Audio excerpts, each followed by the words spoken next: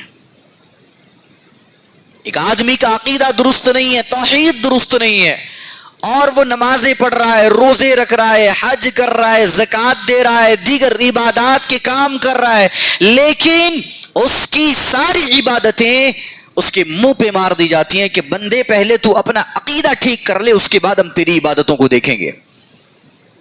اس لیے کہ عقیدہ توحید ایک غلاف کی طرح ہے۔ اگر وہ خوبصورت ہے تو اندر کی عبادتیں دیکھی جائیں گی، وہی پھٹا پرانا ہے تو پھر اندر کی عبادتیں نہیں دیکھی جائیں گی۔ لہذا عقید توحید کو درست کریں۔ سب سے پہلی چیز جو ہے وہ یہی ہے کہ ہماری عورتیں بالخصوص اس بات پر توجہ دیں، بچہ پیدا ہوا، بڑا ہو گیا، اب وہ چلنا شروع کرے گا، جب وہ چلے گا تو چلتے چلتے وہ گرے گا۔ ڈائریکٹ کسی نے چلنا نہیں سیکھا ہے۔ ہم بھی جب چھوٹے چھوٹے تھے پہلے گھسیٹنا سیکھے، پھر گھسیٹتے گھسیٹتے دو ہاتھوں اور دو پیروں کا سہارا لے کر کے چلنے لگے، پھر تھوڑا بہت کھڑے ہوئے، چلتے چلتے چلتے چلتے گرنے لگ گئے۔ اس کا یہ مطلب نہیں ہے کہ بچہ ٹھوکر کھا کے گر رہا ہے تو چلو بابا کے پاس چلتے ہیں، چلو پیر کے پاس چلتے ہیں، چلو کسی مجاور کے پاس چلتے ہیں، چلو کوئی کالا دھاگا بندھوا کے لاتے ہیں۔ اس کا یہ مطلب ہرگز نہیں ہے۔ اور جب آدمی پریشانی میں مبتلا ہو جائے، پہلی بات، بچے کو اگر تکلیف ہو تو اس کو بابا کے پاس لے جانے کی ضرورت نہیں ہے، وہ گرتے گرتے سنبھل جائے گا۔ دوسری بات، پکار رہا ہے تو اللہ تعالیٰ کو پکارے، چاہے آپ کہیں بھی ہوں۔ ایک صحابی آئے اللہ کے رسول کے پاس، اے اللہ کے رسول صلی اللہ علیہ وسلم، آپ مجھے مختصراً بتا دیں توحید کیا ہے؟ اللہ کے رسول صلی اللہ علیہ وسلم نے فرمایا کہ تم جہاں کہیں بھی رہو اللہ تعالیٰ سے ڈرتے رہو، یہ توحید ہے۔ جہاں بھی رہو، پریشانی آ جائے اللہ کو پکارو، مصیبت آ جائے اللہ کو یاد کرو، کسی اور مسئلے میں اگر پھنس گئے ہو، پڑ گئے ہو تو اللہ کو یاد کرو۔ اللہ کے رسول نے ہرگز ہرگز یہ نہیں کہا کہ اگر کبھی کوئی مصیبت آ جائے وہاں پر کوئی نہ ہو تو پھر تم مجھے یاد کرو یا مجھے پکار لو، یا رسول اللہ المدد کہہ دو، یا محمد المدد کہہ دو۔ اس طرح کے الفاظ پورے صحاح ستہ کے اندر، پوری احادیث کی کتابوں کے اندر کہیں بھی آپ کو اس طرح کے جملے نہیں ملیں گے۔ یہ عقیدہ توحید ہے، تو توحید کو مضبوطی سے تھامیں۔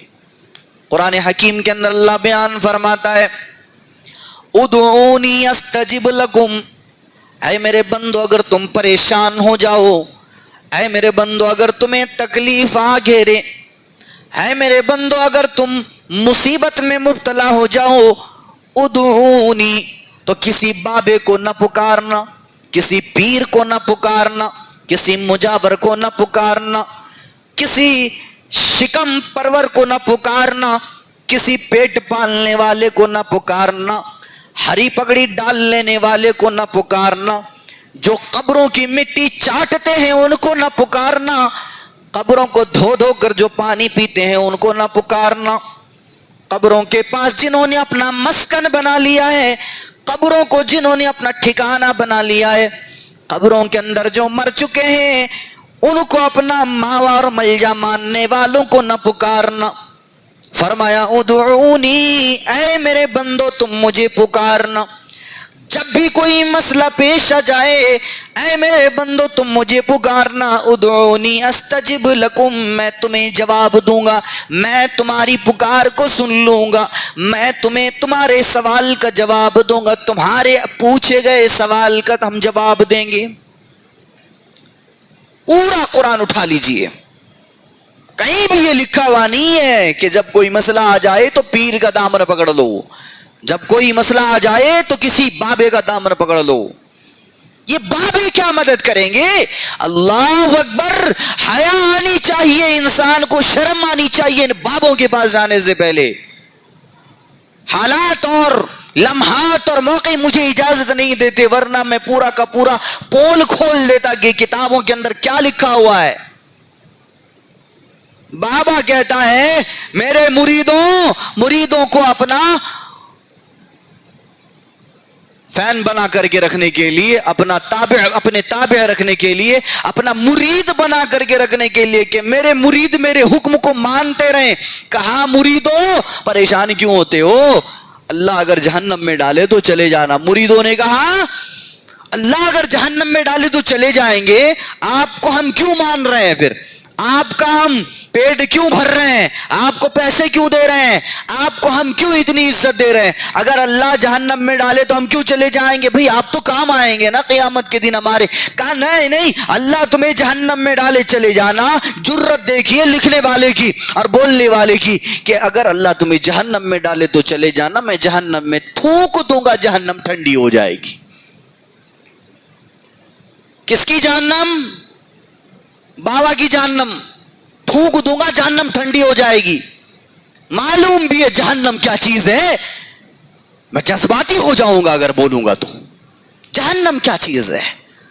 فرمایا اگر جہنم کی ایک چنگاری زمین کے اوپر رہ جائے, کتنی بڑی بات. ہم لوگ گھروں میں گیس جلاتے ہیں, گیس جلانے سے پہلے ہم لائٹر کو دباتے ہیں. جب لائٹر کو دباتے ہیں تو لائٹر سے ایک چنگاری نکلتی ہے. فرمایا کہ جہنم کی ایک چنگاری اگر زمین پر گر جائے, اگر اس دنیا پر رہ جائے, ایک دو نہیں بلکہ پوری کی پوری دنیا کو جلا کر کے خاک کر دے, پوری کی پوری دنیا کو جلا کر کے خاک کر دے. کتنی بڑی بات ہے. ارے جس زمین پر ہم اناج اگاتے ہیں, جس زمین کو ہم زرخیز بنا کر کے اس سے فائدہ اٹھاتے ہیں, فرمایا گیا اگر جہنم کی ایک چنگاری زمین پر گر جائے, یہ زمین کسی کام کا نہیں, یہ بڑے بڑے محلات کسی کام کے نہیں, یہ بڑے بڑے گھر کسی کام کے نہیں, پوری کی پوری انسانیت ختم ہو جائے, پوری کی پوری آبادی ختم ہو جائے, پورا کا پورا کائنات تہس نہس ہو جائے. جہنم کی ایک چنگاری, ایک چنگاری کا مسئلہ یہ ہے. یہ بابا کیا بولتا ہے, میں جہنم میں تھوکوں گا جہنم ٹھنڈی ہو جائے گی. نعوذ باللہ من ذالک. یہ بابوں کے چکر میں نہ پڑیں. اچھا میں نے اسی چتر درگا میں آنے کے بعد ایک چیز میں نے سنا, کچھ لوگ بتا رہے تھے کہ کچھ کرواتے ہیں, اس کا کچھ نام لیا انہوں نے, کہا کہ یہ کروانا جائز ہے کیا؟ میں بولا یہ کیا ہے؟ بولنے لگے ایسا اگر کریں گے تو آدمی جنت میں جائے گا. کیا مر گیا, مرنے کے بعد کچھ عمل ہوتا ہے. آپ لوگوں کو معلوم ہوگا, کسی کو اگر معلوم ہو تو بتا سکتے ہیں. مرنے کے بعد کچھ عمل کیا جاتا ہے میت کے ساتھ, اور جب وہ عمل کر کے اس کو دفن کر دیا جاتا ہے, اب وہ ڈائریکٹ جنت. یہ کون کروائے گا عمل؟ یہ بابا کروائے گا, جو پیر بیٹھ کے ہے درگاہ میں وہ کروائے گا. اور ایسا اگر کوئی کروا لے تو اس کے جو بھی مرنے والے ہیں اس کو ڈائریکٹ جنت مل جائے گی. سوال جواب کوئی نہیں, کچھ نہیں اس سے پوچھا جائے گا, کتنا بھی گناہ کیا ہے کوئی مسئلہ نہیں, سب معاف. اور جب بابا یہ کرواتا ہے لاکھوں روپے چارج کرتا ہے. سمجھ میں نہیں آئی بات؟ بابا کروا رہا ہے تو لاکھوں روپے چارج کر رہا ہے. مطلب اس کا یہ ہے کہ وہ اپنا پیٹ بھرنا چاہ رہا ہے. آدمی کی عقل اندھی ہو چکی ہے, یہ مر گیا ہے آدمی اندر سے, سمجھ میں نہیں آ رہا ہے. لاکھوں روپیہ لے رہا ہے, مطلب کہ وہ اپنا پیٹ بھر رہا ہے. کہاں زندگی گزار رہے ہیں ہم.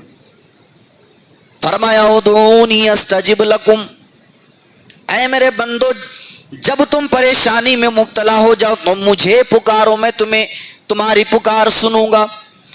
اور دنیا انسانیت کو رہتی دنیا کو یہ چیلنج کر دیا, قیامت تک آنے والے جتنے لوگ ہیں سارے لوگوں کو چیلنج کر دیا. اور فرمایا ان الذین تدعون من دون اللہ لن یخلقوا ذبابا, سنو جن لوگوں کو تم پکارتے ہو اللہ کو چھوڑ کر کے, جن معبودان باطلہ کو تم پکارتے ہو اللہ کو چھوڑ کر کے, ان الذین تدعون من دون اللہ لن یخلقوا ذبابا, وہ ایک مکھی بھی پیدا نہیں کر سکتے, ایک مکھی بھی پیدا نہیں کر سکتے.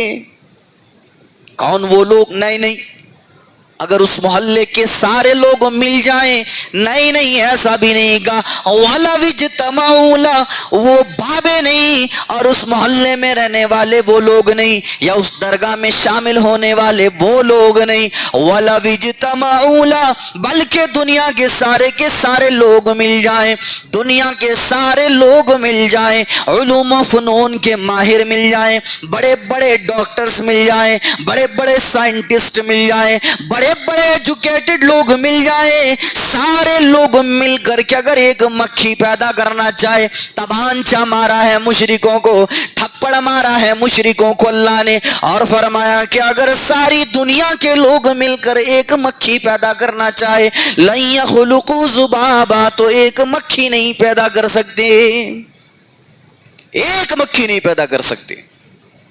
جو بابا، ابھی سن لو، مان لیجئے 60-70 سال کا کوئی بابا ہے بیٹھا ہے قبر پر اور وہ ڈھونگی بن کے بیٹھا ہے، وہ تو ڈھونگی ہی ہوتے ہیں نا، اللہ اللہ اللہ اللہ کرتے رہتے ہیں خامخواہ، ایسا ذکر قرآن حدیث میں ثابت ہی نہیں، اللہ اللہ کرتے رہیں گے دن بھر۔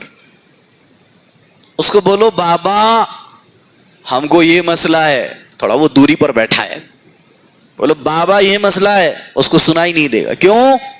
عمر کا تقاضا ہے، آدمی جب عمر والا ہو جاتا ہے ہر اعضاء اس کے کمزور پڑ جاتے ہیں۔ بولے بابا آپ سنتے کیوں نہیں ہیں؟ وہ سن نہیں رہا ہے، کان کمزور ہو چکے ہیں، سن نہیں پا رہا ہے وہ۔ بولے قریب جا کر کے بابا تب سے میں چلا رہا ہوں سنائی نہیں دے رہا، او اصل میں دھیان میں ملوث تھا، سنائی نہیں دیا، توجہ نہیں دیا میں تمہاری طرف۔ اچھا، ایک بابا ہم سے چند قدم دور ہے، دنیا میں سن نہیں پا رہا ہے، جب وہ مرے گا اندر جا کے سنے گا۔ اب مٹی پڑ گئی، سیمنٹ پڑ گیا، سب پڑ گیا، پھر تو ڈال دیتا ہے نا، بابوں کی قبروں کو پوری طرح سے پکی بنا دیتے ہیں، جیسا کہ حدیث میں منع کیا گیا ایسے نہیں بنانا، پورا کا پورا پیک کر دیا اس کو۔ اب وہ بابا سنے گا، پوری طرح سے سنے گا، اس کو بولو کچھ بھی بولو سب سن لے گا۔ بابا یہ مسئلہ ہے، ہاں سن لیا بابے نے، بابا یہ مسئلہ ہے، سن لیا بابے نے۔ جو دنیا میں نہیں سن پا رہا تھا تھوڑی دور میں، اب وہ قبر کے اندر جا کے پورا سنے گا، پورا کا پورا سنے گا۔ کہاں ہے عقل؟ کہاں مر گئے؟ عقل اندھی ہو چکی، یا اللہ تعالیٰ نے فی قلوبہم مرض فزادہم اللہ مرضا، کہ ہمارے دلوں میں مرض بڑھ گیا، ہمارے دلوں میں بیماری پیدا ہو گئی، اور اللہ رب العالمین نے اس بیماری کو اور بڑھا دیا۔ کہیں ایسا تو نہیں؟ اور ایسا تو نہیں ہے کہ اللہ رب العالمین نے ہماری آنکھوں پر پٹیاں باندھ دی، ہماری عقلوں پر تالے لگا دیے، ہمارے دلوں پر مہر باندھ دیے، ہمارے کانوں کو بند کر دیا کہ اب قرآن اور حدیث کی کوئی بھی بات آئے ہم ماننے والے نہیں ہیں؟ کہ ایسا تو نہیں ہے۔ لہذا جھانک کر کے دیکھیے اپنے روزمرہ زندگی کو، اپنے معاملات کو، اپنے تمام چیزوں کو نظر ثانی کیجیے اور دیکھیے کہیں ہمارے ساتھ یہ والا معاملہ تو نہیں ہو رہا ہے جو کفار مکہ اور مشرکین مکہ کے ساتھ ہوا تھا، کہ بارہا بیانات سننے کے بعد بھی ہم کہیں نہ کہیں شرک کر جاتے ہیں، کہیں نہ کہیں ہم مشرکوں والا عمل کر جاتے ہیں۔ اگر کوئی آدمی ایسا کرتا ہے آج ہی توبہ کر لے، قدر والی رات ہے، توبہ کر لے کہ اللہ مجھ سے غلطی ہو گئی مجھے معاف کر دے۔ آپ توبہ کر لیجئے، اللہ تعالیٰ معاف کر دے گا، اللہ معاف کر دے گا۔ اور اگر اسی چیز میں ملوث رہے اور مر گئے، جہنم جائیں گے، ڈائریکٹ جہنم جائیں گے۔ توحید کو درست کر لیں۔ تو ایک چیز یہ ہے کہ اپنے توحید کو درست کر لینا ہے۔ قرآن حکیم کے اندر اللہ رب العالمین نے جہاں توحید کا تذکرہ کیا، وہاں پر ایک اور بگاڑ کا تذکرہ کیا، وہاں پر اور ایک خرابی کا تذکرہ کیا۔ اللہ کو معلوم تھا آج سے 1400 سال بعد ایسے ماڈرن جوان لڑکے اور جوان لڑکیاں پیدا ہوں گی جو یہ کام کریں گی۔ کیا بیان فرمایا اللہ تعالیٰ نے؟ ایک تو پہلی بات توحید کو درست کر لیں۔ اب اللہ تعالیٰ توحید کی بات بیان کرتا ہے اور ایک دوسری بات میں بتاتا ہوں۔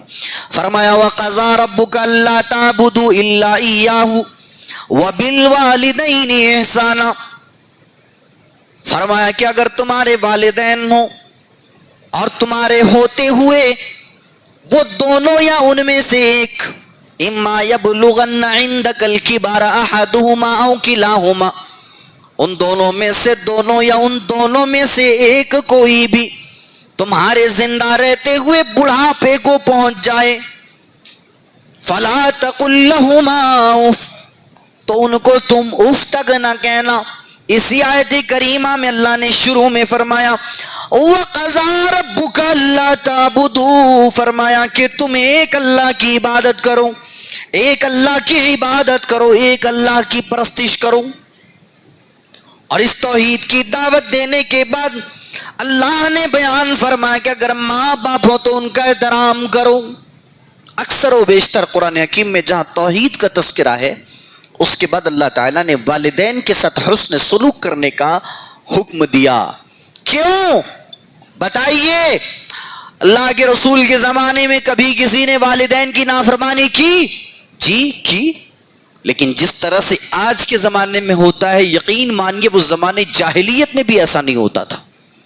آج کے دور میں ہمارے ماڈرن جوان لڑکے اور جوان لڑکیاں اپنے والدین کے ساتھ، اپنے بوڑھے باپ کے ساتھ، اپنی بوڑھی ماں کے ساتھ جو معاملہ اور جو سلوک کرتے ہیں وہ زمانے جاہلیت کے لوگ بھی نہیں کرتے تھے، اور افسوس کے ساتھ یہ کہنا پڑ رہا ہے۔ کیا کرتے ہیں؟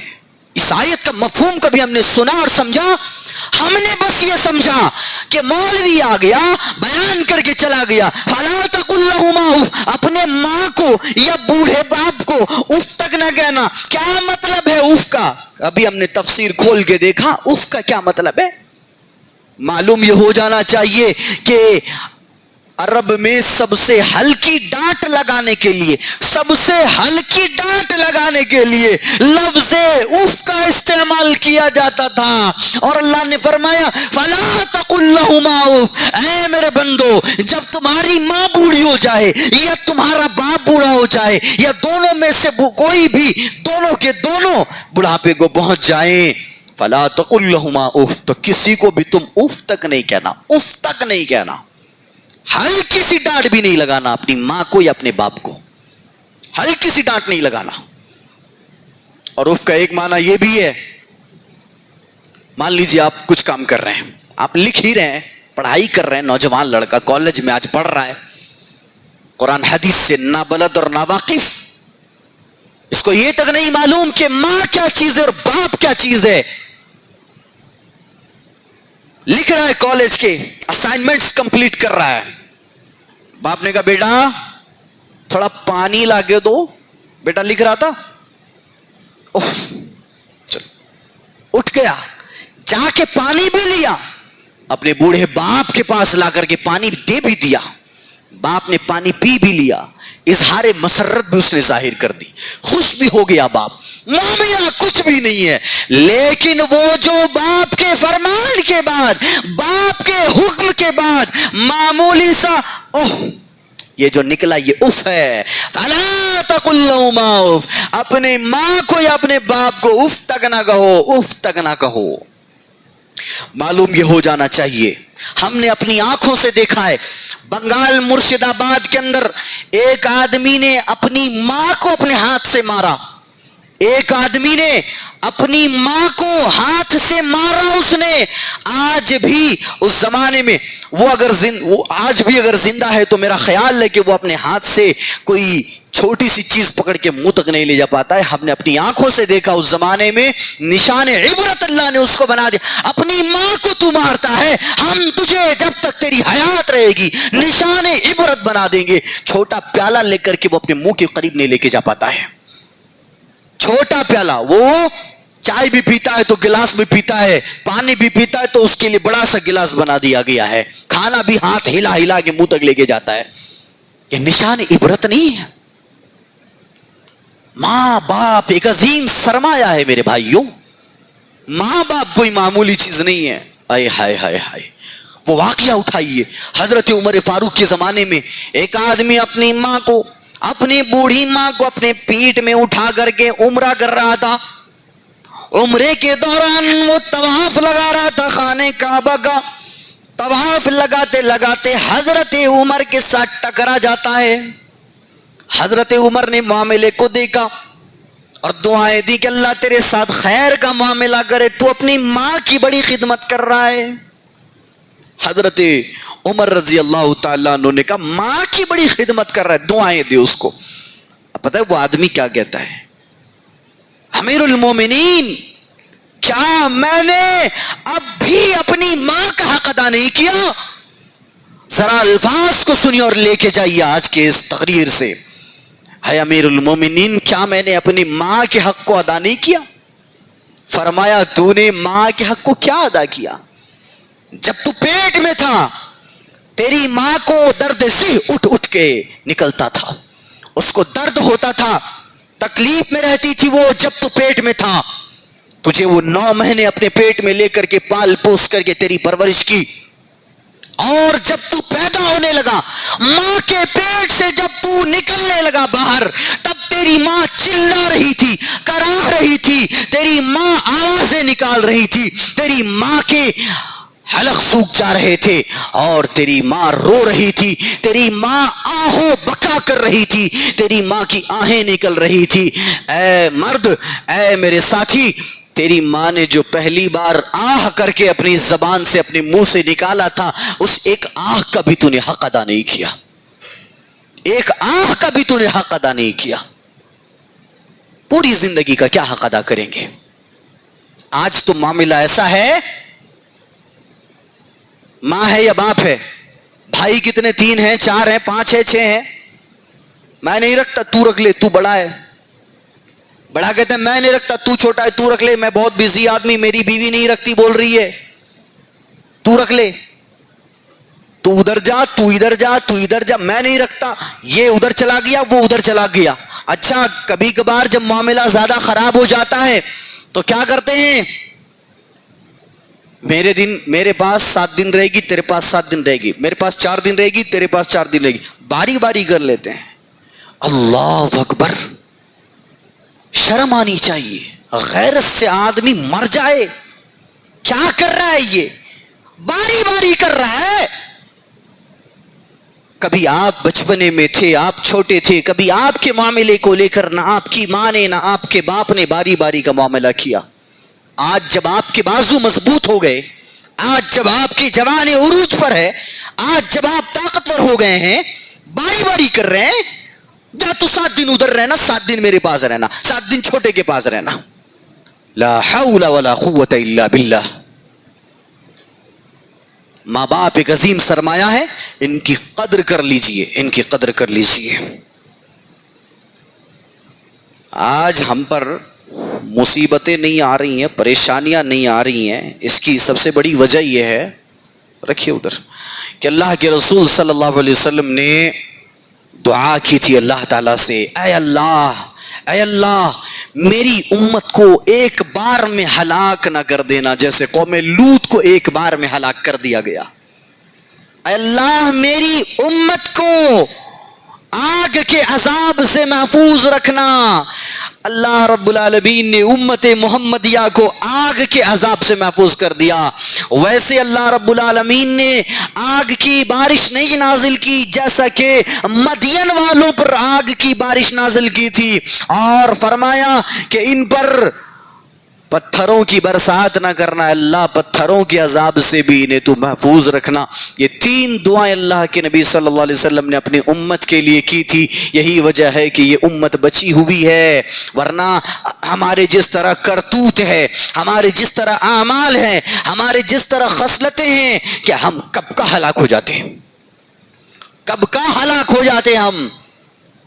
فرمایا کہ اے میرے نبی کریم، ہم آپ کی امت کو جھٹکے دیتے رہیں گے، بیچ بیچ میں ایک بار ہی ہلاک نہیں کریں گے، جھٹکے دیتے رہیں گے، اور اگر ان جھٹکوں سے یہ امت محمدیہ سیدھے راستے پر نہ آ پائی تو پھر ہم اس امت کو پوری طرح سے نیست و نابود کر دیں گے، ختم کر دیں گے، اور ان کی جگہ پر ان غیر مسلموں کو لا کر کے کھڑا کر دیں گے، ان کو ہم توفیق دیں گے کہ وہ اسلام قبول کریں، وہ مسلمان ہوں گے، اور وہ امت محمدیہ میں رہ کر کے اللہ کے دین کا کام کریں گے جو امت محمدیہ نہیں کر پائی۔ ہمارے معاملات بد سے بدترین ہو گئے ہیں، اصلاح کی بہت ضرورت ہے۔ فرمایا اللہ تعالیٰ نے وَاذْكُرُوا نِعْمَةَ اللَّهِ عَلَيْكُمْ إِذْ كُنْتُمْ أَعْدَاءً فَأَلَّفَ بَيْنَ قُلُوبِكُمْ فَأَصْبَحْتُمْ بِنِعْمَتِهِ إِخْوَانًا. ہے میرے بندو وَاذْكُرُوا نِعْمَةَ اللَّهِ عَلَيْكُمْ، اللہ کی نعمت کو تم یاد کرو، اللہ کی نعمت کو یاد کرو.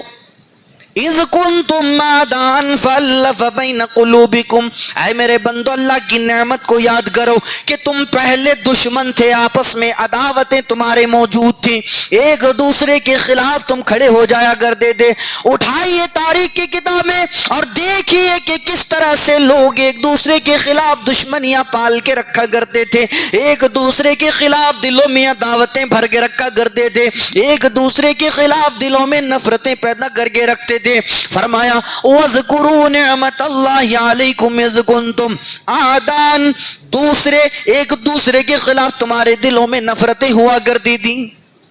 نفرت کا یہ عالم، نفرت کا یہ عالم کہ اگر ایک آدمی آیا اور اپنے بکری کو وہ پہلے ندی میں پانی پلا رہا ہے، تالاب میں پانی پلا رہا ہے، کوئی دوسرا گیا اگر وہ بھی پلانے لگ گیا تو پہلا والا کہتا تھا کہ میں پہلے آیا ہوں تو میں ہی پلاؤں گا، تو پانی کیوں پلا رہا ہے، میرے پلانے کے بعد تو اپنی بکری کو پانی پلانا. اسی معاملے کو لے کر کے تاریخ میں ایک جھگڑا ہوا، ایک جنگ ہوا، اور وہ کئی سالوں تک جنگ چلتا رہا، یہاں تک کہ ایک بکری نے دوسرے کے چرواہے میں جا کر کے معمولی سا گھاس کھا لیا. اس معمولی سے ایک مٹھی گھاس کو مدعا بنا کر کے دونوں جماعتیں بن گئیں، اور دونوں جماعتوں میں اتنا جھگڑا ہوا، اتنا جھگڑا ہوا، مورخین بیان فرماتے ہیں کہ 40 سال تک یہ جھگڑا چلتا رہا اور کم و بیش 30,000 لوگ اس میں مارے گئے، 30,000 لوگ مارے گئے.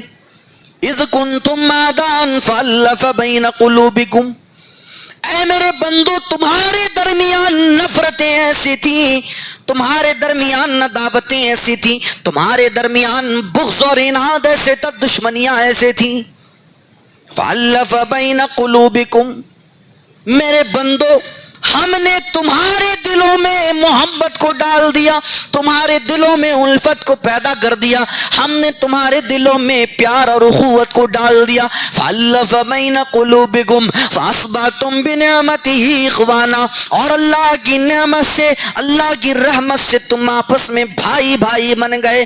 دو چیزوں کا تذکرہ کیا، ایک تو تمہاری دشمنی ہم نے ختم کر دی اور تمہارے دلوں میں محبت کو پیدا کر دیا، اس کا نتیجہ یہ ہوا کہ تم آپس میں بھائی بھائی بن گئے. قرآن یہ اعلان کرتا ہے کہ اے میرے بندو تمہارے آپسی معاملات بڑے خراب تھے، لیکن اللہ نے ایک نعمت کی شکل میں تمہارے درمیان محبت کو پیدا کر دی.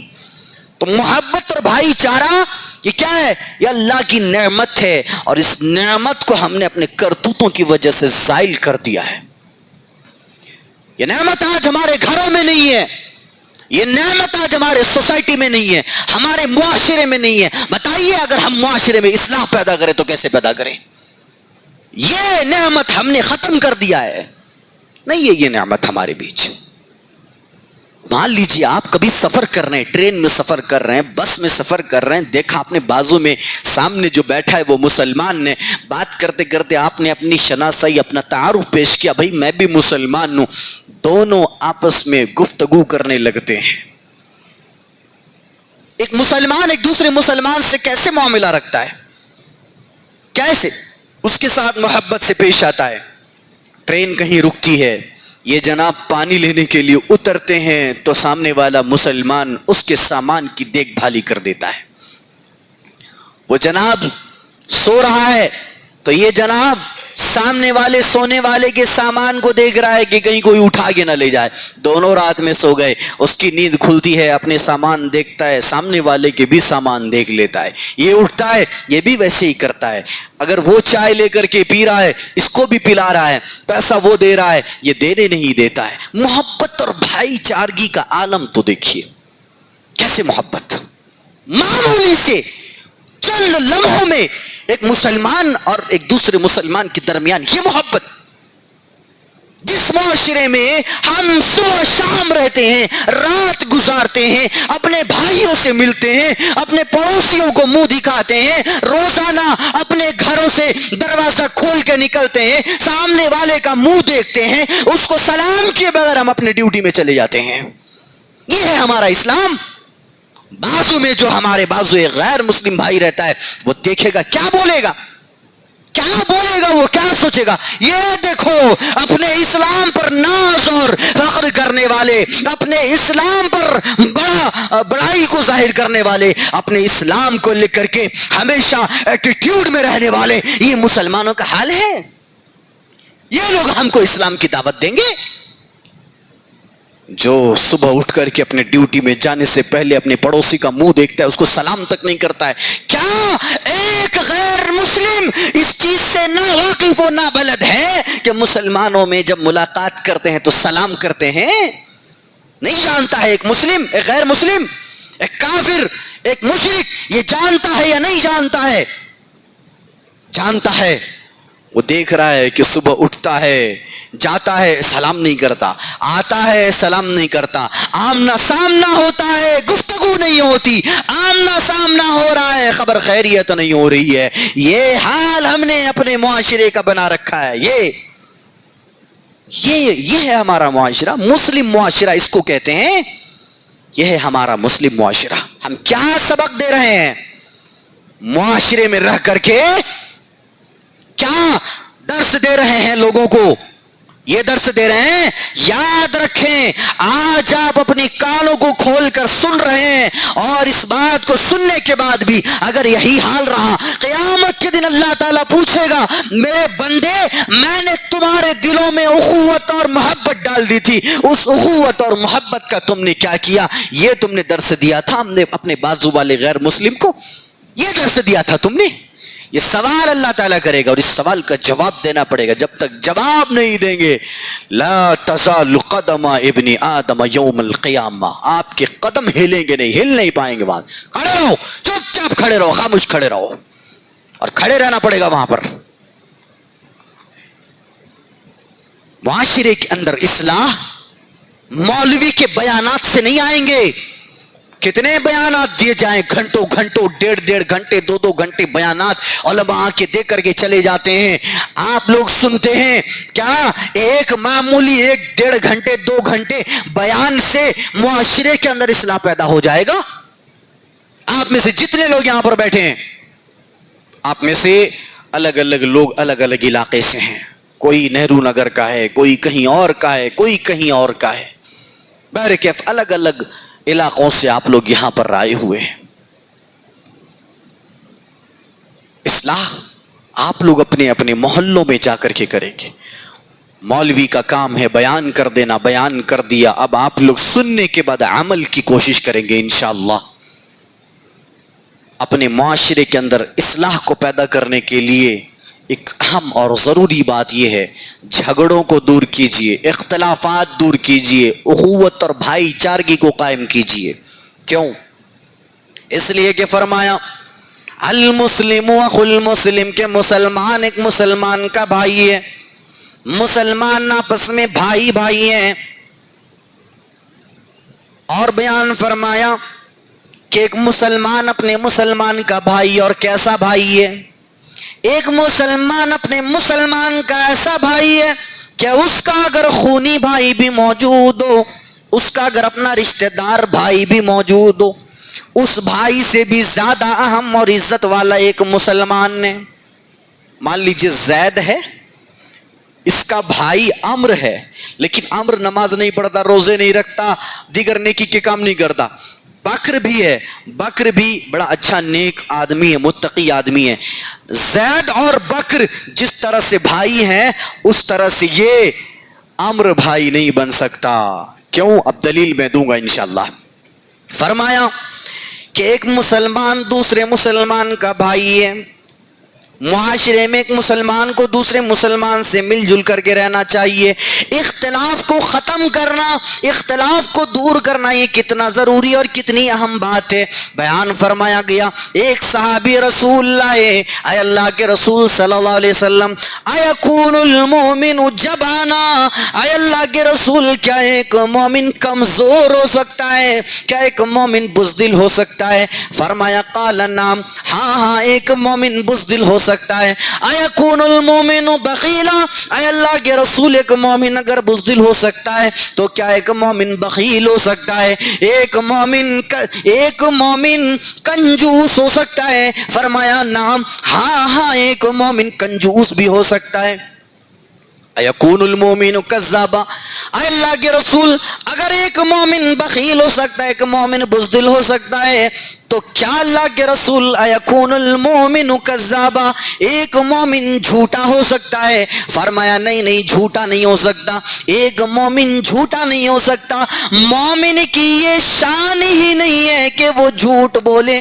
لیکن فرمایا گیا, حدیث اٹھائیے اور دیکھیے, اگر دو مسلمانوں کے درمیان اختلاف پیدا ہو جائے, دو مسلمانوں کے درمیان اختلاف ہو جائے, دو مسلمانوں کے درمیان نفرت پیدا ہو جائے, دونوں کے درمیان بگاڑ پیدا ہو جائے, فرمایا کہ اگر جھوٹ بول کر کے دونوں کو ملا سکتے ہو تو جھوٹ بول کر کے دونوں کو ملا دو. اسی جھوٹ کے بارے میں فرمایا مدنی کائنات نے, مدنی رسول نے فرمایا کہ اے لوگو, جو آدمی جھوٹ بولتا ہے فرشتے اس جھوٹ کی بدبو سے اس سے میلوں دور ہو جاتے ہیں.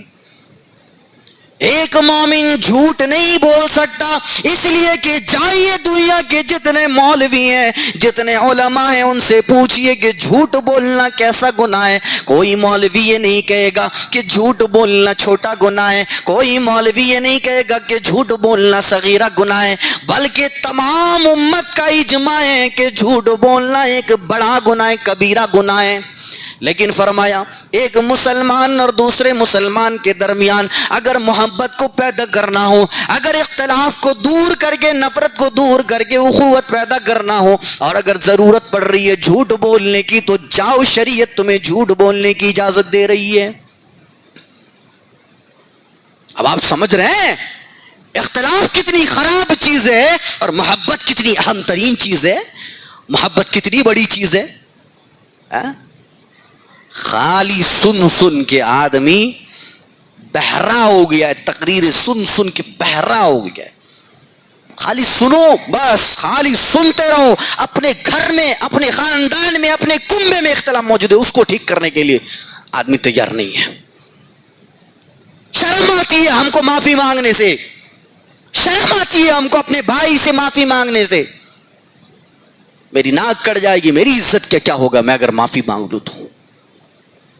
جائیے اپنے گھروں کو جائیے اور جا کے اپنے بھائیوں کے پاس جا کر کے ان سے معافی مانگ لیجیے. ہم نے بتایا کہ اگر آپ کی غلطی نہیں بھی ہے تب بھی معافی مانگ لیجیے. کیا ہوگا؟ زیادہ سے زیادہ یہی ہوگا, آپ دونوں کے درمیان محبت پیدا ہو جائے گی. آپ کی بیوی اور آپ کے بڑے بھائی کی بیوی کے درمیان محبت پیدا ہو جائے گی. آپ کے بچے, آپ کے بھتیجے سب مل جل کر کے رہیں گے. کیا ہوگا؟ بڑا بھائی اگر کچھ لے کے آ رہا ہے بازار سے, آپ کے بچوں کے لیے بھی لا کر کے دے گا. بتائیے کتنا اچھا اور خوبصورت ماحول. یہ ماحول ہم لوگ پیدا کرنے کے لیے تیار نہیں ہے, اس لیے کہ ہماری ناک کٹ کے گر جائے گی. اصلاح پیدا کر لیجیے میرے بھائیوں. یہ اختلاف کے چکر میں ہم اپنی دنیا برباد کر رہے ہیں, اپنی زندگی برباد کر رہے ہیں, اپنے وقت کو برباد کر رہے ہیں. یہی نہیں بلکہ ہم اپنی آخرت کو بھی برباد کر رہے ہیں, اور اس کا کوئی فائدہ نہیں ہے. یہ دنیا ختم ہو جائے گی اور سب مر جائیں گے, سب مٹ جائے گا. میں بتا ہی رہا تھا, ایمانی رشتہ ایک رشتے والا بھائی سے, خونی رشتے سے زیادہ بڑھ کر ہوتا ہے. جی, ایمانی رشتہ خونی رشتے سے زیادہ بڑھ کر ہوتا ہے. مان لیجئے ایک نوجوان لڑکا ہے, نماز پڑھتا ہے, روزے رکھتا ہے, حج کرتا ہے, ساری نیکی کے کام کرتا ہے, میرا بھائی ہے, وہ میرا بھائی ہے. اور میرا خونی بھائی نماز نہیں، روزے نہیں، دیگر نیکی کے کام نہیں کرتا، میں اس سے زیادہ اس نوجوان بھائی کا احترام کروں گا، اور اس کا احترام اس لیے کروں گا کیونکہ یہ میرا ایک اسلامی اور دینی بھائی ہے، دینی بھائی کا مرتبہ زیادہ ہے۔ اٹھائیے وہ واقعہ، غزوہ بدر کے اندر 70 قیدیوں کو لے کے آئے، 70 لوگوں کو قیدی بنا کر کے لائے۔ غزوہ بدر میں کافرون مشرکین سے 70 لوگ مارے گئے اور 70 لوگوں کو اٹھا کر کے لائے۔ 70 لوگوں کو جب اٹھا کر کے لائے تو ان میں سے ایک آدمی تھا عدی بن عمیر، عدی بن عمیر کو بھی لایا گیا۔ معلوم ہونا چاہیے عدی بن عمیر یہ مصعب بن عمیر کے بھائی تھے۔ مصعب بن عمیر کے بارے میں جانتے ہیں نا، اسلام قبول کیا، ماں نے کہا بیٹے اسلام چھوڑ دے، محمد کا دامن چھوڑ دے ورنہ میں کھانا نہیں کھاؤں گی۔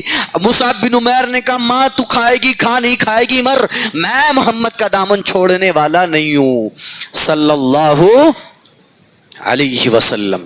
یہ مصعب بن عمیر اسلام قبول کر کے دائرے اسلام میں آ گئے۔ ماں روتے رہی، باپ روتا رہا، فرق نہیں پڑتا ہے، اب محمد کے دامن کو میں نے پکڑ لیا ہے، مجھے فرق نہیں پڑتا ہے، دنیا جائے بھاڑ میں، مجھے فرق نہیں پڑتا، اب ہم نے محمد کے دامن کو پکڑ لیا ہے، اب چھوڑنے والے نہیں۔ مصعب بن عمیر لڑ رہے ہیں میدان بدر میں مسلمانوں کی طرف سے، اور ان کا بھائی عدی بن عمیر لڑ رہا ہے ابو جہل کی طرف سے۔ ابو جہل کافروں کی فوج میں، یہ عدی بن عمیر کھڑا ہے، مصعب بن عمیر یہ محمد الرسول اللہ کی فوج میں کھڑا ہے۔ ماحول دیکھیے، ماحول، ایک بھائی مسلمانوں کے ساتھ کھڑا ہے، ایک بھائی کافروں کے ساتھ کھڑا ہے۔ بہرکیف اس بھائی کو پکڑا گیا، پکڑ کے لائے اٹھا کے، اور لا کے اللہ کے رسول صلی اللہ علیہ وسلم نے کہا، ایک صحابی سے کہا جاؤ تم 10 لوگوں کو بیڑیاں پہناؤ، پیروں بیڑیاں پہناؤ، زنجیریں پہناؤ، کہیں بھاگ کے نہ چلے جائیں لوگ۔ زنجیر پہنانے لگے، بیڑیاں پہنانے لگے، اور جب بیڑیاں پہنانے لگے تو وہیں پر مصعب بن عمیر بھی کھڑے تھے۔ مصعب بن عمیر کو دیکھ کر کے بیڑیاں پہنانے والا صحابی کہتا ہے مصعب بن عمیر کیا میں آپ کے بھائی کو بیڑیاں پہنا دوں؟ اس کو بیڑیاں پہناؤں یا نہ پہناؤں؟ زنجیر پہناؤں یا نہ پہناؤں؟ کہا مصعب بن عمیر نے کہ جاؤ اس کو زنجیر پہناؤ، میرے آقا نے فرمان جاری کر دیا تو مجھ سے پوچھتے کیوں، جاؤ پہناؤ اس کو زنجیر۔ اور زنجیر پہنانے لگے۔ حضرت مصعب بن عمیر باقی قیدیوں کو چھوڑ کر کے اپنے بھائی کے پاس کھڑے ہیں، اور زنجیر پہنانے والے سے کہہ رہے ہیں تھوڑا اچھے سے باندھو، کس کے باندھو، ٹائٹ کر کے باندھو، یہ لوہے کی میخ سے اور لوہے کی کیل سے یہ زنجیروں کو توڑنے کی مہارت رکھتا ہے، اور یہ زنجیروں کو توڑنے میں ماہر ہے، لہذا اس کے پیروں کو، اس کے ہاتھوں کو اچھے سے کس کے باندھو کہ یہ ہل نہ پائے۔ کون ہے؟ خونی بھائی، ایک باپ کے دونوں اولاد، ایک باپ کے 2 لڑکے۔ عدی بن عمیر کہتا ہے اے مصعب، اے میرے بھائی کیا میں تیرا بھائی نہیں ہوں؟ اے میرے بھائی کیا میں تیرا بھائی نہیں ہوں؟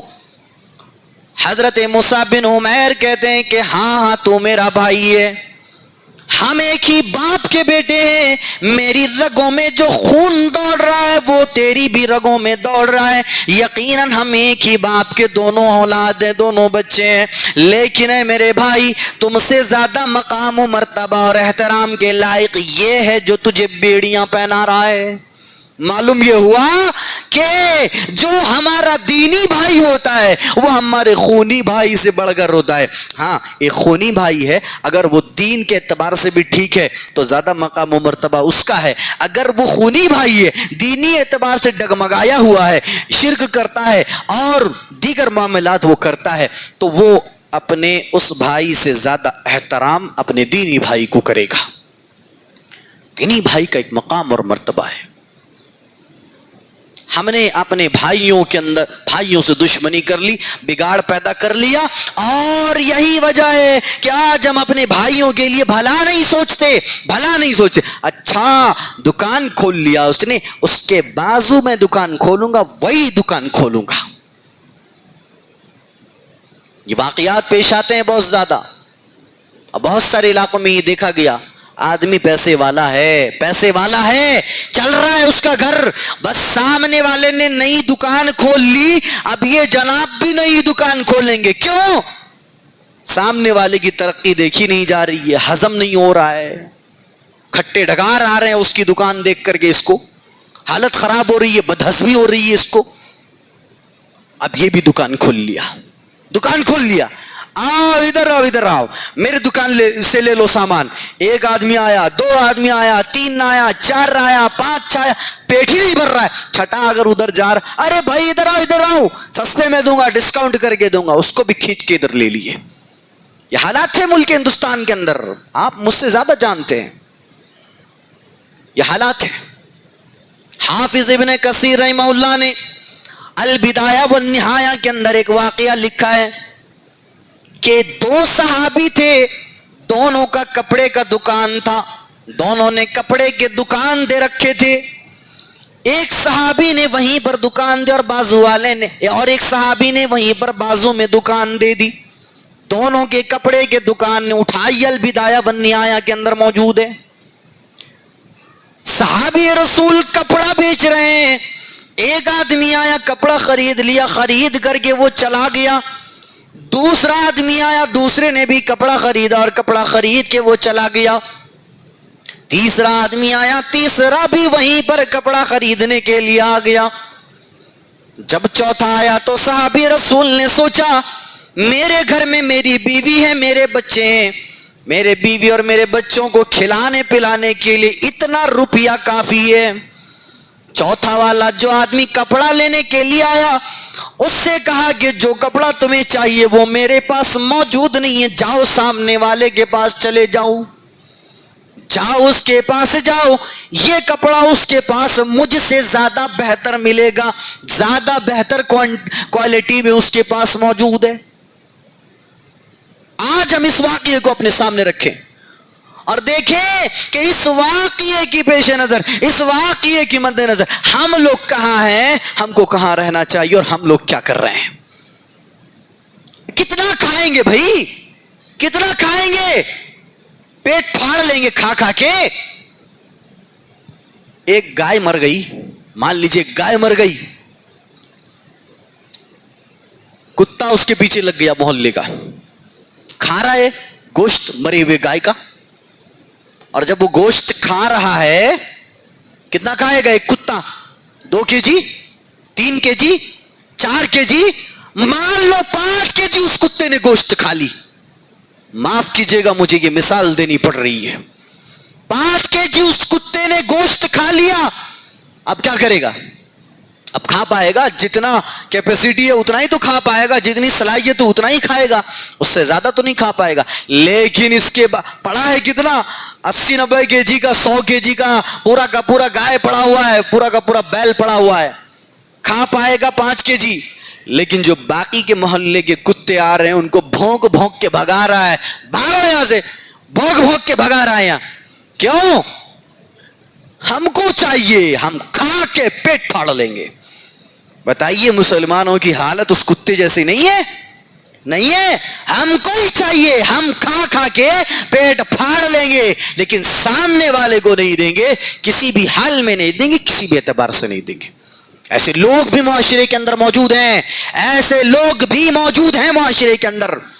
بھائی اپنے بھائی کا خیال کرو، اپنے بھائی کا خیال کرو. فرمایا نبی کریم صلی اللہ علیہ وسلم نے، وہ آدمی مومن نہیں ہے، وہ آدمی مومن نہیں ہے، وہ آدمی مومن نہیں ہے. 3 مرتبہ فرمایا. صحابہ نے پوچھا اے اللہ کے رسول کون مومن نہیں ہے؟ اللہ کے رسول نے فرمایا کہ ایک آدمی پیٹ بھر کر کے کھانا کھا لے اور سو جائے، اور اس کا پڑوسی بھوکا رہے، کھانا بھی نہ کھائے اور بھوکا وہ اپنے بستر پہ لیٹ جائے اور سو جائے. اس آدمی کو اپنے آپ کو مومن اور مسلمان کہلانے کا کوئی حق نہیں ہے.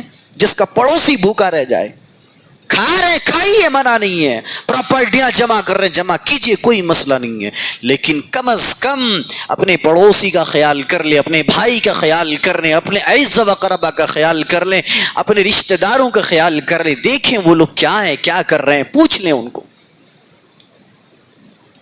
آج ہم لوگ پیسہ بٹورنے میں اتنا حد سے تجاوز کر گئے ہیں، حلال و حرام کی تمیز نہیں ہے، حلال و حرام کی تمیز نہیں ہے. صحابی رسول کھڑے ہوئے، اے اللہ کے رسول صلی اللہ علیہ وسلم آپ میرے لیے دعا کیجئے، ادعو اللہ یجعلنی مستجاب الدعوہ، اے اللہ کے رسول آپ میرے لیے دعا فرما دیجئے کہ اللہ تعالیٰ مجھے مستجاب الدعوات بنا دے. مستجاب الدعوات کہا جاتا ہے اس انسان کو جس کی دعا رد نہیں کی جاتی ہے، جس کی دعا اللہ تعالیٰ ڈائریکٹ سنتا ہے. اے اللہ کے رسول میرے لیے دعا فرما دیجئے کہ اللہ تعالیٰ مجھے مستجاب الدعوات بنا دے. یعنی اے نبی کریم میں کوئی بھی دعا کروں اللہ تعالیٰ میری دعا کو قبول فرما لے. فرمایا اے سعد رضی اللہ تعالیٰ عنہ تھے، فرمایا اے سعد بیٹھ جاؤ، تم کو اگر مستجاب الدعوات بننا ہے میرے دعا کرنے سے نہیں ہوگا، میرے کہنے سے کچھ نہیں ہوگا، تمہیں بھی ایک عمل کرنا ہوگا. اس عمل کے بعد اگر تم کوئی بھی دعا کرو گے تو اللہ تعالیٰ تمہاری دعا کو قبول فرما لے گا. اے اللہ کے رسول کون سا عمل ہے؟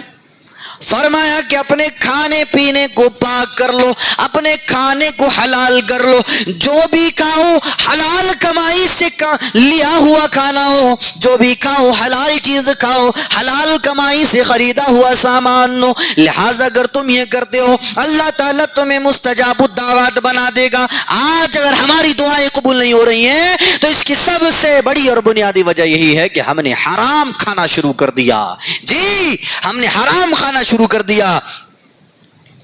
اچھا ہم جب حلال کھاتے تھے ابن تیمیہ پیدا ہوتا تھا، جی ہم حلال کھاتے تھے ابن قیم پیدا ہوتا تھا، ہم حلال کھاتے تھے شاہ ولی اللہ محدث دہلوی پیدا ہوتا تھا، ہم حلال کھاتے تھے بڑے بڑے اکابرین پیدا ہوتے تھے. ہم نے حرام کھانا شروع کر دیا. ٹک ٹاک اور فیس بک اور انسٹاگرام پر ناچنے والی نچنیاں پیدا ہونے لگی. ہم نے حرام کھانا شروع کر دیا. بے غیرت بچے پیدا ہونے لگے. ہم نے حرام کھانا شروع کر دیا. ایسے بچے ہم نے پیدا کیے جو باپ کا احترام نہیں جانتا ہے، ماں کا احترام نہیں جانتا ہے، بڑے بھائی کا احترام نہیں جانتا ہے، بڑی بہن کا احترام نہیں جانتا ہے، چھوٹے بھائیوں سے شفقت نہیں جانتا ہے، چھوٹی بہنوں سے محبت نہیں جانتا ہے. یہ سب حرام کھانے کی نحوست ہے جو آج ہمارے اوپر پڑی ہوئی ہے. حلال کھاتے تھے تو معاملہ ایسا تھا، حرام کھاتے تھے تو نتیجہ ہمارے سامنے موجود ہے. نتیجہ ہمارے سامنے موجود ہے. کھانے کو حلال کیجئے، کمائی حلال کیجئے. فرمایا گیا حلال و حرام کے معاملے میں حضرت ابو بکر رضی اللہ تعالیٰ عنہ کتنے حساس صحابی تھے. ارے کہا گیا نا قرآن کے اندر فاتقوا اللہ ما استطعتم، اللہ سے ڈرو اپنی استطاعت کے مطابق. آپ جتنا اللہ سے ڈر سکتے ہیں اتنا ہی تو ڈریں گے، اتنا ہی تو ڈریں گے. صحابہ تھے روتے تھے، آنکھوں سے آنسو نکلتا تھا. ایک صحابی تھے اتنا آنسو نکلا، اتنا آنسو نکلا، اتنا آنسو نکلا، آنکھوں کے نیچے گٹھے پڑ گئے تھے، آنکھوں کے نیچے گٹھے پڑ گئے، اتنا آنسو بہایا. ہمارے آنسو بہیں گے؟ نہیں بہیں گے. کیوں؟ فرمایا فاتقوا اللہ ما استطعتم، اپنی استطاعت کے مطابق اللہ سے ڈرو. بھائی ہمارے اندر جتنی استطاعت ہے، ہم نے جتنا اللہ کو پہچانا اس کے مطابق ہم ڈرتے ہیں اللہ سے.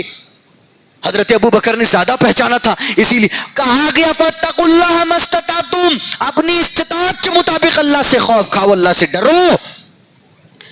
حضرت ابو بکر کا ایک غلام تھا، وہ ایک دفعہ گزر رہا تھا راستے سے اور ایک جناب اپنی بیوی کے ساتھ گزر رہے تھے، بیوی حاملہ تھی. ابو بکر کا غلام کہنے لگا ماشاءاللہ بھابھی پریگننٹ ہے، ان کو پکا لڑکا ہوگا. کیا بولے؟ پکا لڑکا ہوگا ان کو، لڑکا لڑکا. تھوڑے دن بعد جب ڈیلیوری وغیرہ ہو گیا تو لڑکا ہی پیدا ہوا. وہ جناب بھائی ابو بکر کے غلام کے پاس، ارے بھائی بڑے پہنچے ہوئے آدمی ہو تم، بڑے کمال کے آدمی ہو، جو بولا وہی ہوا، ایسا کیسے ہوا؟ دراصل ہم وہ خاص علم ہے، ہر کوئی نہیں جانتا اس کے بارے میں، ہم دیکھ کے بتا دیتے ہیں لڑکا ہوگا کہ لڑکی ہوگا. پھینک رہا ہے، خامخواہ پھینک رہا ہے وہ. اچھا ٹھیک ہے تو میں تمہارے لیے تحفہ لے کر کے آیا ہوں، جو تم نے بولا وہی ہوا، اس لیے میں تمہارے لیے تحفہ لے کر کے آیا ہوں. کہا تحفہ کیا ہے؟ کھجور ہے، کھجور. کھجور لے کر کے آئے، کھجور دے دیے.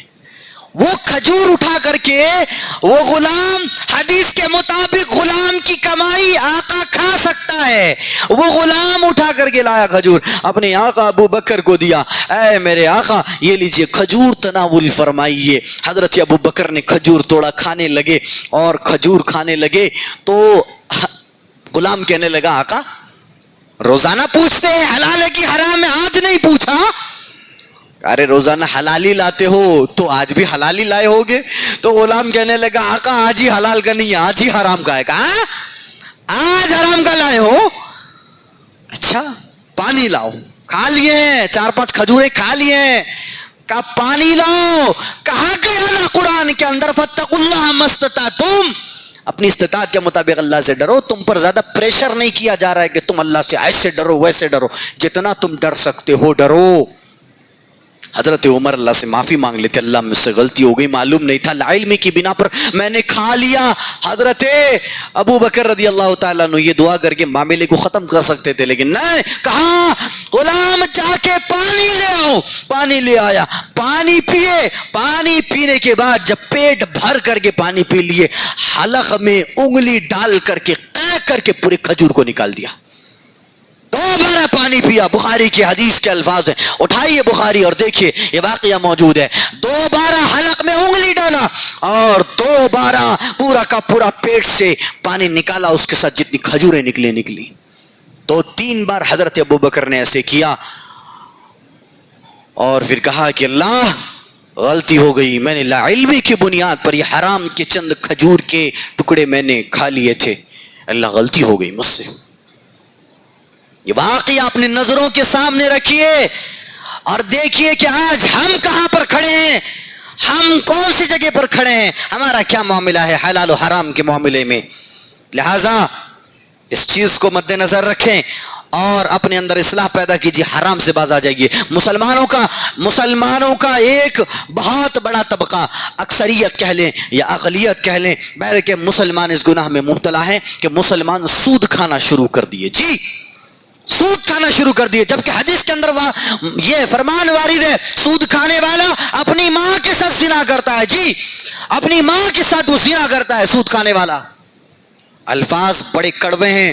سود کے معاملے میں ہمارے استاد محترم نے تقریر کی اور تقریر کے بعد ان کے اوپر پابندی لگا دی گئی، جی پابندی لگا دی گئی، اس مولوی کو دوبارہ ممبر پہ کھڑا مت کرنا، اس لیے کہ سود کے بارے میں بولتا ہے۔ یہ سود حرام ہے شریعت کے اندر، کسی کو برا لگے، کسی کو خراب لگ رہا ہے لگے تو لگے، میرا کام ہے آئینہ دکھانا، جس کو برا لگے وہ راستے سے ہٹ جائے۔ سود کھانا حرام ہے اور اللہ تعالیٰ نے بیان فرمایا کہ جو آدمی سود کھاتا ہے وہ تیار ہو جائے اللہ اور اس کے رسول سے جنگ کرنے کے لیے تیار ہو جائے۔ اللہ اکبر! بتائیے کوئی آدمی اگر اللہ اور اس کے رسول سے جنگ کرنے کے لیے تیاری کرے، کیا وہ اللہ اور اس کے رسول سے جنگ کر سکتا ہے؟ کیا وہ اللہ اور اس کے رسول سے جنگ کرنے کے قابل ہے وہ کر سکتا ہے جنگ؟ فرمایا اگر تم میں سے کوئی سود کھا رہا ہے وہ اللہ اور اس کے رسول سے جنگ کرنے کے لیے تیار ہو جائے۔ سود ایک حرام چیز ہے۔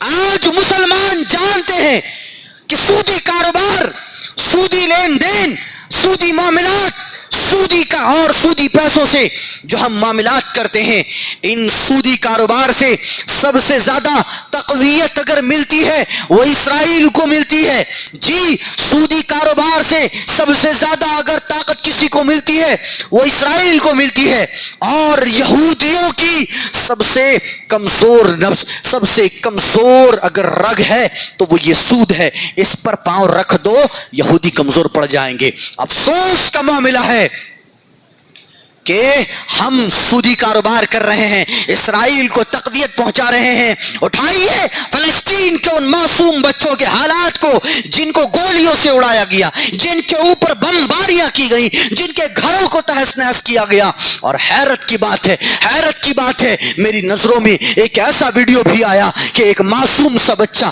بیٹھا ہے اور مارے بھوک کے وہ گھاس توڑ کر کے، پتے توڑ کر کے وہ کھا رہا ہے۔ ہم کو شرم نہیں آتی آتی سودی کاروبار کرتے ہوئے؟ ہم کو حیا نہیں آتی سودی کاروبار کرتے ہوئے؟ کون سی زندگی گزار رہے ہیں، کون سی دنیا میں ہم جی رہے ہیں؟ ہم نے فلسطینیوں کے ساتھ یہ معاملہ کیا، معلوم ہے سودی کاروبار سے ان کو نقصان پہنچے گا، پھر بھی ہم سودی کاروبار سے نہیں رکتے۔ ہو جائے جو ہونا ہے، ہو جائے جو ہونا ہے، ہم کو کیا ہو رہا ہے؟ ہم تو آرام سے گدے میں سو رہے ہیں، ہمارے پاس تو نرم گرم بستر ہے، ہم تو اچھا کھا رہے ہیں اور پی رہے ہیں۔ ہم نے ان فلسطینیوں کو شہید کروانے میں سب سے بڑا کردار مسلمانوں نے بھی نبھایا ہے۔ لہذا جو اسرائیلی پروڈکٹس ہیں ان سے باز آ جائیے اور سودی کاروبار سے باز آ جائیے کہ ان فلسطین کے بچوں پر، ان فلسطین کی عورتوں پر، ان فلسطین کے معصوم چھوٹے چھوٹے بچے، ہائے اللہ، جن کو دیکھ کر کے گود میں اٹھا کر کے ان کو پیار کرنے کا دل کرتا ہے،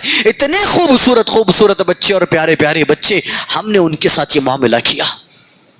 افسوس آنا چاہیے، افسوس میں مبتلا ہو جانا چاہیے آدمی کو، ہم کیا کر رہے ہیں۔ لہٰذا جو بھی سودی کاروبار کر رہا ہے توبہ کر لے، اور جو سود کا مال پڑا ہوا ہے جائیے کسی بیمار آدمی کو دے دیجئے، کسی غریب کو دے دیجئے، کوئی جیل میں پڑا ہوا ہے اس جیل والے کو بغیر اگر قصور نہیں ہے اس کا، ایسے ہی اس کو اٹھا کر کے جیل میں ڈال دیا گیا، اس قیدی کو رہا کرنے میں وہ سودی پیسے لگا دیجئے، اور اپنے ذہن میں سوچئے کہ میں جو یہ بھی کر رہا ہوں میں ثواب کی نیت سے نہیں کر رہا ہوں، بس سود خراب چیز ہے، میں سود سے باز آ رہا ہوں۔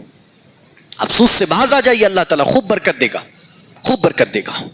سود مت کھائیے، سود نہ لیجئے نہ دیجئے، لہذا اپنے مالوں کو حلال کر لیجئے، اپنے مالوں کو ٹھیک کر لیجئے۔ اسی طرح سے ایک آخری بات میں بتاتا ہوں، یہ مالوں کے چکر میں ہی مسلمان اتنے مبتلا ہو گئے، اتنے اس مال کے فتنے میں مبتلا ہو گئے۔ بچی کی شادی ہو رہی ہے، لڑکے والے ڈیمانڈ کریں گے ہم کو یہ چاہیے، مجھے نہیں معلوم اس علاقے میں یہ جہیز کا فتنہ ہے یا نہیں ہے، لیکن میں نے چند ایک لوگوں سے سنا کہ اس علاقے میں بھی کئی دفعہ، بعض دفعہ لڑکے والے لڑکی والوں سے سوال کرتے ہیں اور پوچھتے ہیں کہ ہم کو دو پیسہ دو، ہم کو مال دو۔ اٹھائیے میر تقی میر کا واقعہ۔ میر تقی میر کی ایک بیٹی تھی، میر تقی میر کی ایک بیٹی تھی، جب وہ بیٹی جوان ہو گئی تو میر تقی میر نے سوچا، میر تقی میر ایک بہت بڑا شاعر تھا، اس نے سوچا کہ بیٹی جوانی کی دہلیز میں قدم رکھ چکی ہے، بیٹی کی شادی کروا دینا چاہیے۔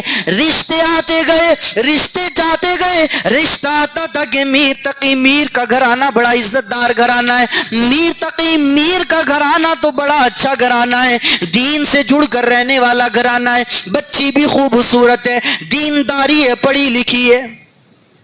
بات ہو جاتی ہے میر، ٹھیک ہے تمہاری بچی ہمیں پسند ہے، سارا معاملہ فائنل ہو جاتا، کہا جاتا ہے میر بتاؤ تو ذرا دہیج میں کیا دو گے، بتاؤ ذرا جہیز میں تم نے کون کون سا سامان تیار کر رکھا ہے۔ میر تقی میر کہتا کہ میں تو غریب آدمی ہوں، میں تو کوئی بھی جہیز کا سامان نہیں دے سکتا۔ لوگ چلے جاتے، بھلا تم اگر جہیز کا سامان نہیں دے سکتے تو ہم تمہارے ساتھ اپنا رشتہ کیوں کروائے۔ لوگ چلے جاتے تھے، ایک دفعہ کافی دنوں بعد ایک رشتہ آیا، بار بار رشتے آتے اور چلے جاتے تھے، ایک رشتہ آیا، میر تقی میر نے اپنے گھر کو، جس نے وہ بنایا تھا اپنا گھر، اس گھر کو گروی میں رکھ دیتا ہے، اس گھر کو گروی میں رکھ دیتا ہے، اور گروی میں رکھ کر وہ پیسہ لیتا ہے، پیسہ لینے کے بعد وہ ان پیسوں سے اپنے بیٹی کے لیے جہیز کا سامان تیار کرتا ہے۔ جہیز کا سامان تیار کرنے کے بعد بیٹی کی شادی کروا کے بھیج دیتا ہے۔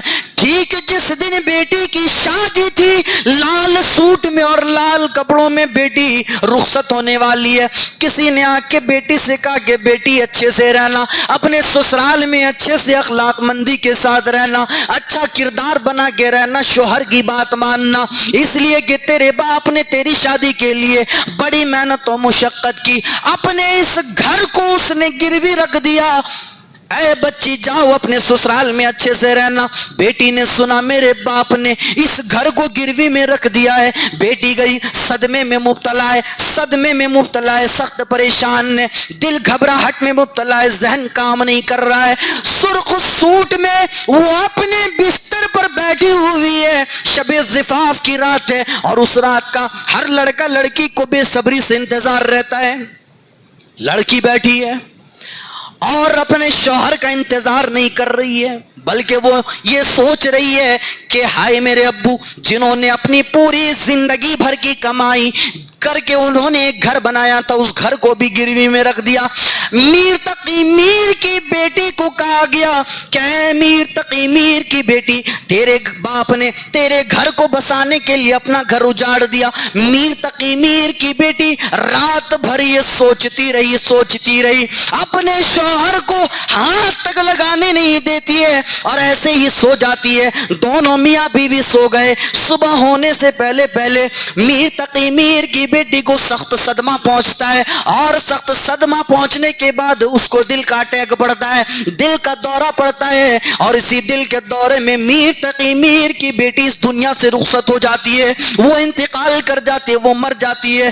صبح فجر کی نماز کے بعد میر تقی میر کو کہا گیا کہ تیری بیٹی اس دار فانی سے کوچ کر گئی ہے، تیری بیٹی انتقال کر چکی ہے۔ میر تقی میر جلدی سے اپنی بیٹی کے سسرال لایا، آ کے اپنی بیٹی کو دیکھ رہا ہے، دیکھا چارپائی پر لیٹی ہوئی ہے، آیا اور دیکھا کہ سفید کپڑا اس کے اوپر اڑا دیا گیا ہے۔ آ کے کیا دیکھتا ہے، میر تقی میر کے آنے سے پہلے اس کے سسرال والوں نے، بیٹی کے سسرال والے اتنے لالچی تھے کہ اس لڑکی کے جسم سے سرخ سوٹ بھی اتار لیا۔ میر تقی میر نے اپنی بیٹی کے چہرے سے سفید چادر کو ہٹایا، اور سفید چادر کو ہٹانے کے بعد پیشانی کا بوسہ لیا، اور پیشانی کا بوسہ لینے کے بعد کہا اب آیا خیال آرام جا اس نامرادی میں، اب آیا خیال آرام جا اس نامرادی میں، کفن دینا تجھے بھولے تھے ہم اسباب شادی میں۔ او میری بیٹی میں نے ساری چیزیں تجھے دے دی، ساری چیزیں میں نے تجھے دے دی، بس یہی ایک کفن کا ٹکڑا تھا جو میں نے تجھے نہیں دیا۔ اے میری بچی یہ تیرے سسرال والوں نے تجھے دیا۔ میر تقی میر نے اپنی زندگی کے آخری لمحات میں، اور میر تقی میر نے اپنی بیٹی کے وفات پر یہ شعر کہا اب آیا خیال آرام جا اس نامرادی میں، کفن دینا تجھے بھولے تھے ہم اسباب شادی میں۔ اور اس کے بعد میر تقی میر نے کبھی کوئی شعر نہیں لکھا، آخری شعر ہے یہ میر تقی میر کا۔ جہیز کی لعنت دیکھ رہے ہیں، ارے ایک معصوم بچی اس جہیز کی لعنت کی وجہ سے مر جاتی ہے، جوان لڑکی کا جنازہ کیا ہوتا ہے لڑکی والے سمجھ سکتے ہیں، لڑکی کا باپ سمجھ سکتا ہے، وہ باپ سمجھ سکتا ہے جس نے اپنی جوان بیٹی کا جنازہ اٹھایا ہے، وہ سمجھ سکتا ہے کہ جوان بیٹی کا جنازہ اٹھانا کتنا بھاری ہوتا ہے۔ لہذا ان تمام چیزوں پر روک ٹوک لگائیے، شادیوں کو آسان کیجیے، نکاح آسان کیجیے۔ لڑکی والے بھی لڑکے کی گردن دباتے رہتے ہیں، جب تک اتنا مہر نہیں دے گا ہم اپنی بیٹی نہیں دیں گے۔ لڑکے والے بھی کہتے ہیں اتنا جب تک جہیز نہیں دیں گے تو ہم آپ کی بیٹی سے شادی نہیں کریں گے۔ دونوں طرف سے صلح کر لو، معاملہ ٹھیک کر لو، شادی کر کے رہ لو بھائی، رہ لو۔ لڑکا آپ کو شادی کرنا ہے، لڑکی آپ کو شادی کرنا ہے، فیوچر میں دونوں کو زندگی گزارنا ہے۔ یہ تمہارے ماں باپ مل کے جو خرابی پیدا کرتے نا، اس سے کوئی فائدہ نہیں، اس سے تمہاری زندگی خراب ہو رہی ہے، زیادہ لیٹ ہو رہا ہے، جوانی ختم ہو رہی ہے۔ ادھیڑ عمر میں جا کے شادی کریں گے، جوانی ختم ہونے کے بعد شادی کریں گے۔ جوانی ہے جلدی سے شادی کر لیجیے، ضد کیجیے شادی کرنا ہے۔ لڑکیاں وہ تو خیر حیا والی ہوتی ہے، وہ تو ضد نہیں کر سکتی، لیکن بہر کیا اگر کہے کہ مہر اتنا چاہیے، لڑکی کے والدین اگر کہے تو لڑکی پر یہ لازم ہے کہ وہ اپنے ماں باپ سے کہے ایک لڑکا اچھا ہے، نمازی ہے اچھا نیک و متقی ہے، ساری چیزیں اچھائیاں ہیں اس کے اندر، اگر ساری اچھائیاں اس کے اندر موجود ہیں تو میری شادی کروا دیجئے، میرا مہر ہے، معاملہ میرا ہے، حق میرا ہے، لہذا پورا میرے اوپر چھوڑ دیجئے۔ ان تمام چیزوں پر غور و تدبر کیجئے اور ان تمام باتوں پر عمل کرنے کی کوشش کیجئے۔ اللہ تعالیٰ سے دعا ہے پروردگار عالم کئی باتوں کو اچھی طرح سمجھنے، ان باتوں پر غور و تدبر کرنے اور عمل کرنے کی توفیق عطا فرما۔ آمین۔ سبحانک اللہم و بحمدک اشہد ان لا الہ الا انت استغفرک و اتوب الیک۔